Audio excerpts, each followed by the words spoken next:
Who are you outside of your roles and responsibilities? I recently put a Facebook post up that said, I dare you to get to know who you are outside of your roles and responsibilities. You are a person, a human first. And boy, does that get the comment section lit up. A lot of people saying, yes, absolutely. It took me a long time to discover this, but I'm here. Quickly followed with, I can't. I have too many children. I have too many responsibilities. Life is too demanding. So, on today's Powerback episode, we're going to break that down a little further.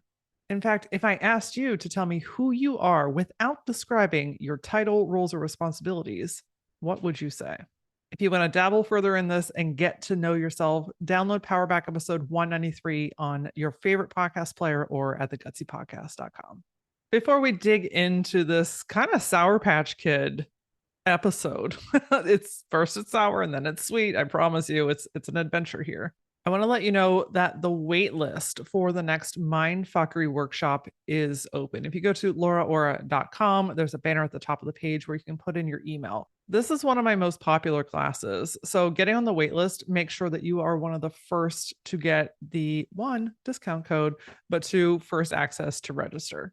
If you've been questioning, okay, I want to do this next thing, I want to grow, I want to evolve, but I can't quite seem to get out of my own head, this class, my friend, is the how. Together in a very supportive group, we walk through how to get out of your own way so that you can move forward and actually feel pretty good about doing it. So if that's ringing your bell, go to LauraAura.com and jump on the wait list so I can send you all the details whenever it launches. All right, my friend, I want to dig into this episode and I'm going to let you know I'm going to cut this real sharp today.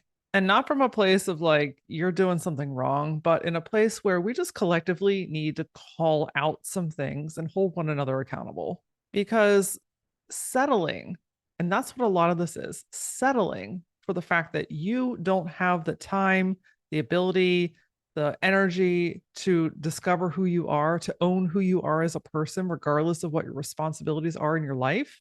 Right there, my friend, is one of the root challenges of this topic. I also want you to know that I have an incredible amount of empathy and understand that everyone has different levels of life and responsibility. So I'm not discounting that there are things that are pulling you away from what you truly want to do. I'm not discounting the fact that you have a lot of people that rely on you. I'm challenging you to not settle for that truth for the rest of your life. Because while there may be seasons, there may be trying times, there may be big things happening, hiding behind that for the rest of your life, using it as a buffer or an excuse, even sometimes to not figure out who you are, that's what we're not doing anymore. Okay.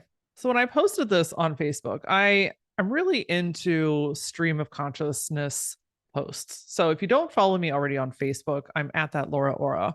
I get these downloads, I get these intuitive hits where I'm like, this is something that someone needs to hear right now. So I just go on my app and I post a couple of sentences. And lo and behold, these are almost always outside of my reels. These are almost always my top performing posts because they just resonate with people. And this happened to be one of those posts that got a mixed bag of emotions. So, again, the post was, I dare you to get to know who you are outside of your roles and responsibilities.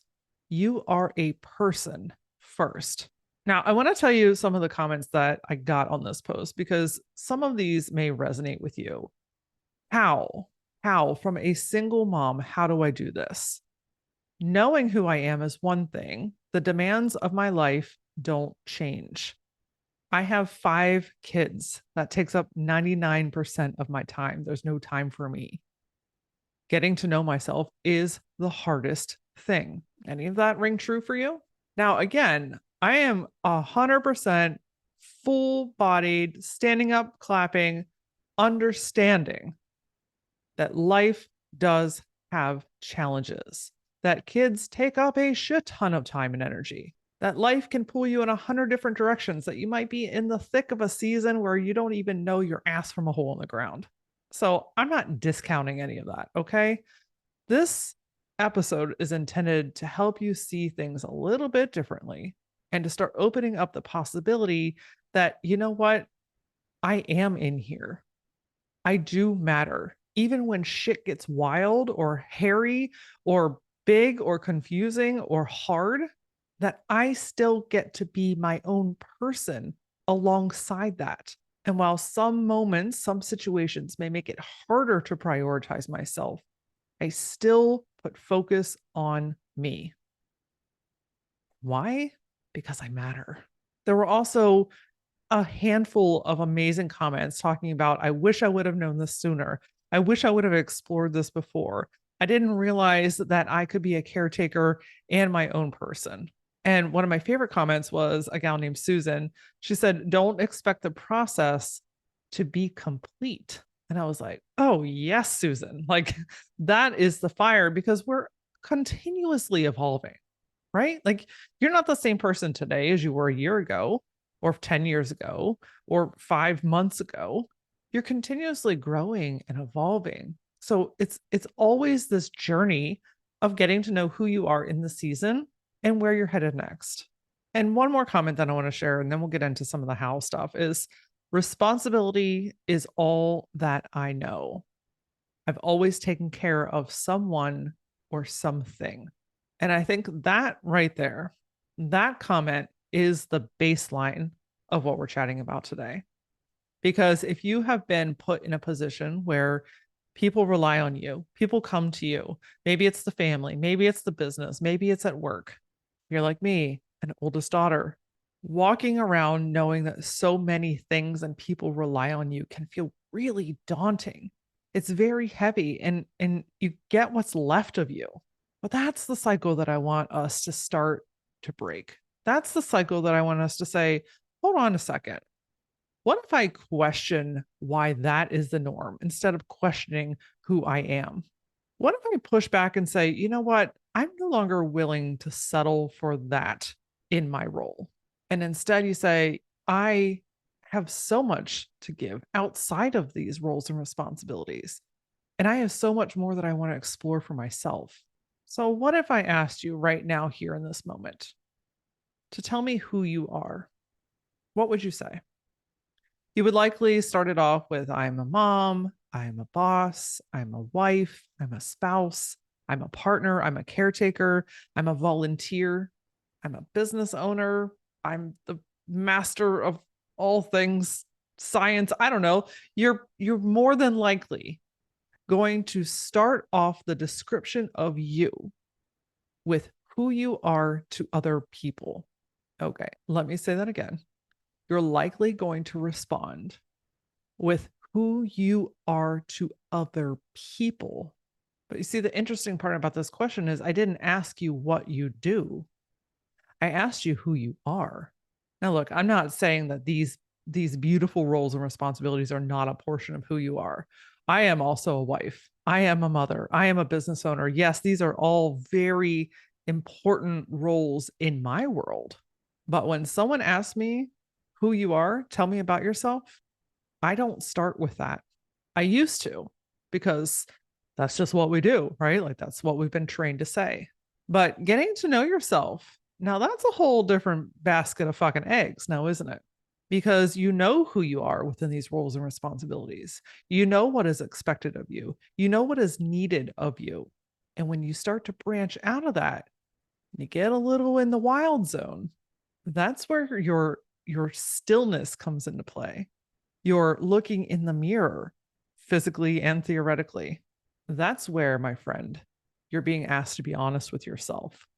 Who am I outside of these roles and responsibilities?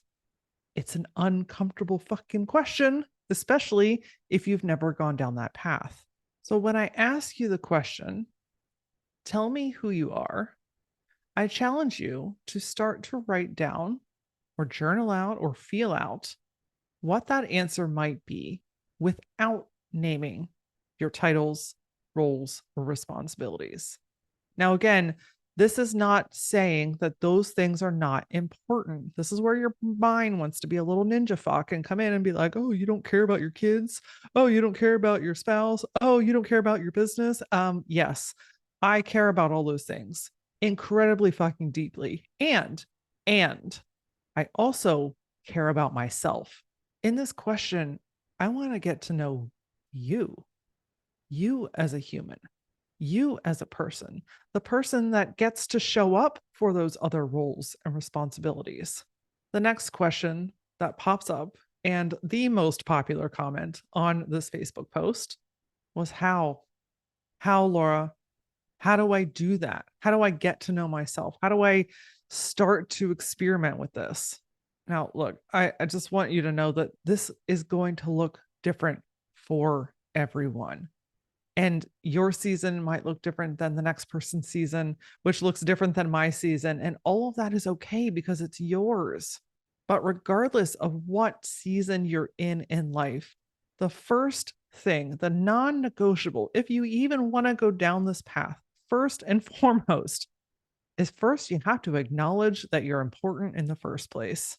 You have to acknowledge that you are your own person outside of the roles and responsibilities. And if that is a no go for you, if that's like a nope, I'm not interested, then there's literally no reason to continue listening to this episode.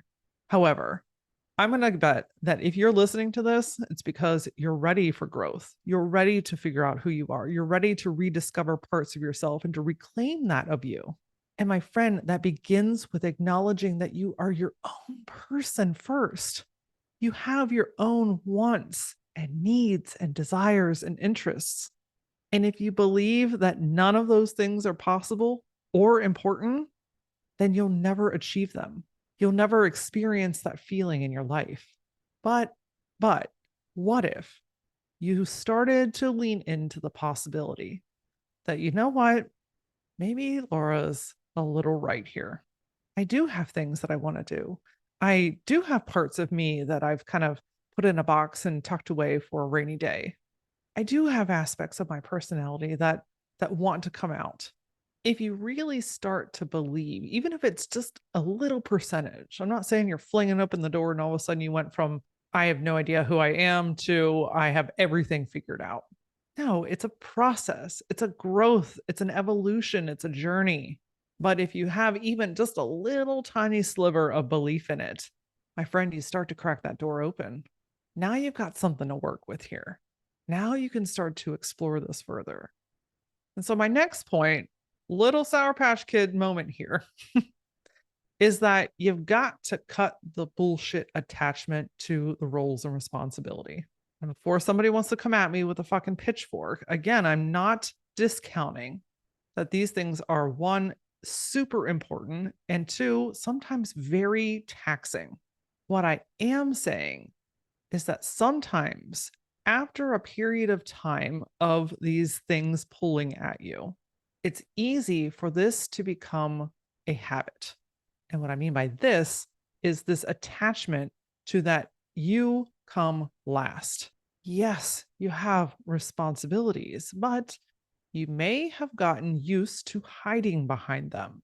Remember earlier when I was saying that, when you really get to know yourself, this is like standing naked with yourself and being very vulnerable and saying like, hey, I really want this, or hey, I'm really interested in this. When you get this attachment to these responsibilities, then you get to hide behind the expectations, behind the things that you already know, behind the things that are expected of you, because chances are you know how to nail that. You know what to do, you know how to navigate it, you know how to show up. And then sometimes we get really connected with the belief that there is no time for yourself anymore. And something that piggybacks very loudly is that there is this, dare I say, societal belief that owning yourself takes away from other people, that getting to know who you are and doing things that bring you joy take away from your roles, responsibilities, and titles. Look, you can love yourself and enjoy your life just as much as you show up and take care of the things and people that you need to do. It's not a one or the other here. And that's the bullshit attachment that I'm talking about. This black and white, it has to be one way or the other. That comes back to your belief system, my friend. Again, there may be just a minimal amount of time because you're a caretaker or you're running a business or you've got 3 toddlers at home. All of that shit is very taxing, but it's not that or you. Taking care of yourself, investing in yourself, getting to know yourself does not equate to you being a bad mother. It doesn't make you an irresponsible caretaker, and it most certainly does not make you a shitty leader. You've heard this before. I know you have, but I'm going to tell you again in case today it penetrates a little bit differently. When you are fulfilled, even if it's within 5 minutes a day, you get to show up in all of those roles and responsibilities in a very different way, as a more vibrant you, as a more rested you, as a more connected you. And therefore, you get to be a better version of you, not just for you, but for those people as well. Please, I am begging you today to stop hiding behind the roles and responsibilities and stop accepting and really embodying that it has to be one way or the other. There will be times when you have more time than others. There will be seasons when you have more time than others.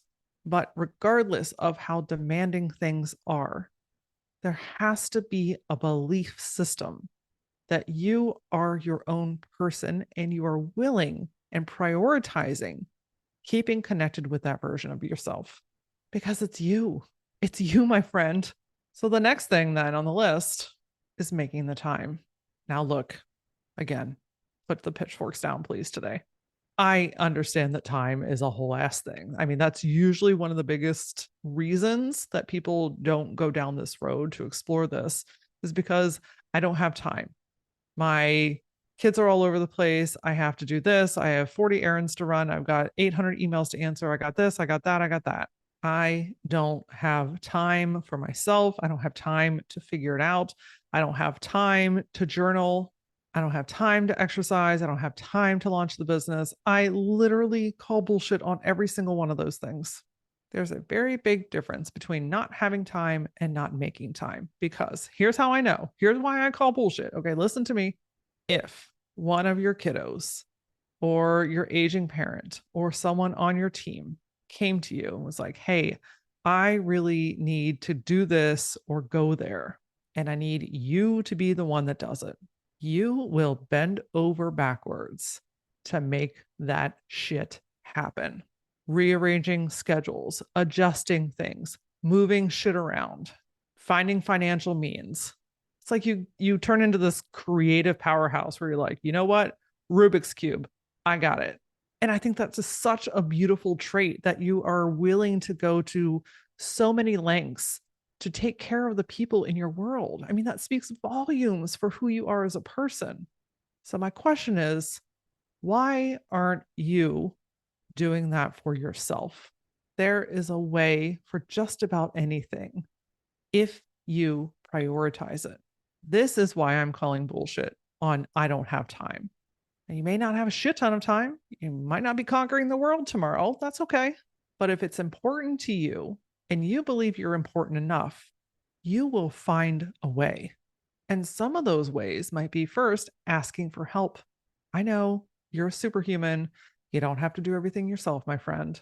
And then usually the next backup is, well, I don't have help. Okay, then hire help. Your local community and the internet is full of all kinds of people that are ready and willing to help you with something.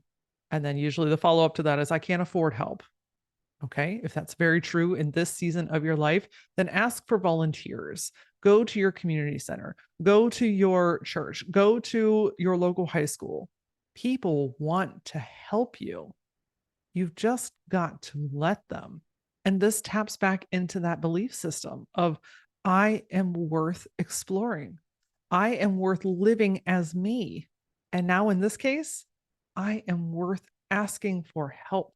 Help is not a bad thing, my friend. Help is a superpower. And when you tap into that and you start to really feel the relief from that, whew, I promise you, it gets a lot easier to ask moving forward.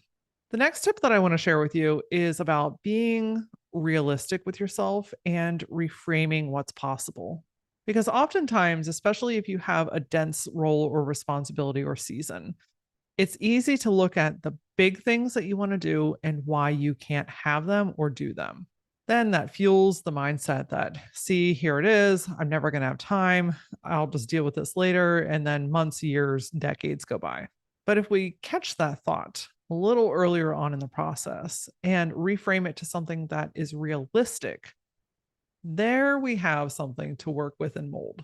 So, for instance, you want to travel the world. That's something that's really important to you. But right now, you're caring for aging parents and you're the primary caretaker. You're the one that's handling on things. There's a lot of appointments back and forth. You're all over the place. Like you're the person. So, traveling the world right now feels fucking impossible. Okay, this is a season. This is where you get to reframe. So maybe traveling the world right now isn't obtainable. But you know what is? An afternoon away, a weekend getaway, exploring or trying a new restaurant in the town next to yours. Is this world travel? Is this the big picture thing that you want to do? Not yet, but it's a little taste of that. It's acknowledging that this is important to me and I get to make time. You can find volunteers. You can find people at the community center. You can find people within religious organizations. There are all kinds of people that are ready and willing to step up. And this comes back to asking for help. Maybe you are ready to either start a business or expand your business. But let's be honest, you've got 3 kids at home, 2 of which are in diapers. One's writing on the wall. One's getting off the school bus. One needs to go to practice tomorrow. There's just kid shit everywhere. And yet you still have this passing thought of starting the business or growing what you've already built. Okay, let's look at the season that you're in. Let's reframe what's possible. Is it that you can't start the business? Is it that you can't grow the business? No, it just means that right now in this particular season, taking on a global company may not be the right fit. I'm not saying that's not possible, but I'm saying for you, it may not be the right time. But you know what you can do is get realistic about what's possible by taking smaller steps, by taking your iPad or your phone while you're sitting in the car at practice and researching something. Kids in the back seat are taking a nap, the other one's doing their thing. You've got maybe a half an hour to yourself. Maybe you contact your local high school and you have some high schoolers come in and babysit or do community service in your home with you to give you a couple of hours each week to focus, fully focus on the next steps of building your business. You see, in all these different scenarios, we get attached to the outcome. I can't do the big thing. And so therefore, I can't do any of it. But if you really hone in and say, you know what, this is important to me. I get to still be a great caretaker. I get to still be a great mother. And, and I get to build a business and I get to travel. And as those seasons shift and change, you get to lean into these things in a new and different way.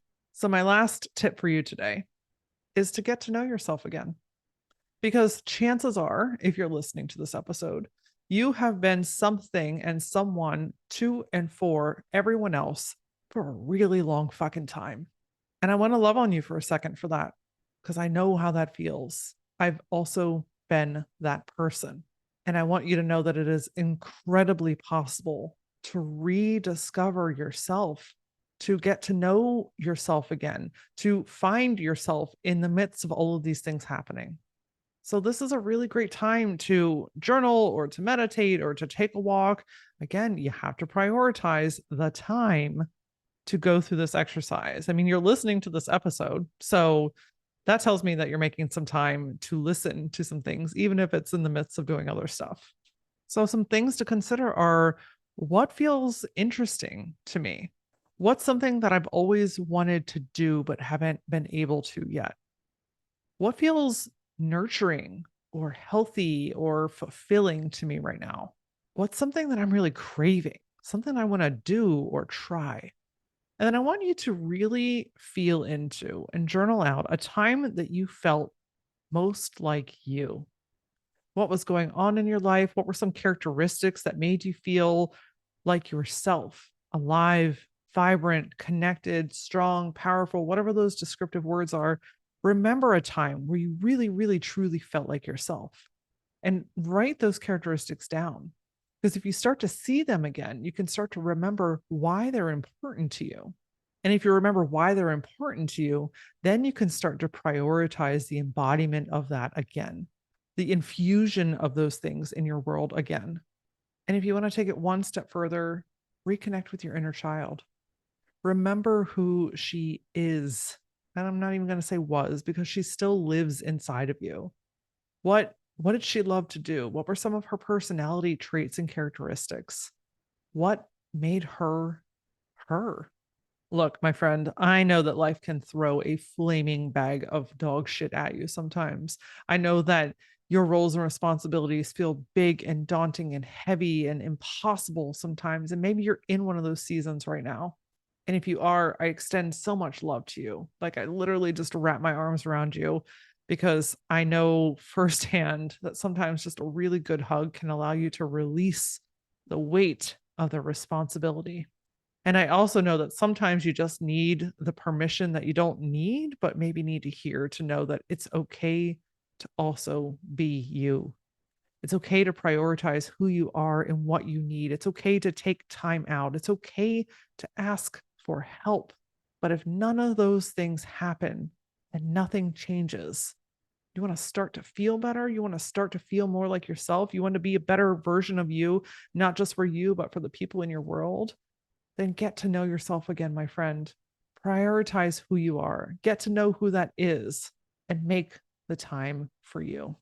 This is a subject that's pretty close to my heart. So if you want to dig a little bit deeper with some guidance, I have an on-demand class. It's $49. It's called Rediscover You. We'll make sure to put a link in the show notes of this episode, because this could be a really amazing first step for you. Of course, I'd love to hear from you. In the meantime, connect with me on Facebook, TikTok, and Instagram. If there's something that really stood out to you, or if there's something that you want to learn more about, send me a message. I am absolutely the one that is responding to you. I absolutely love to stay connected with you. So please shoot me a message. And as always, my friend, until I see you next time, stay gutsy.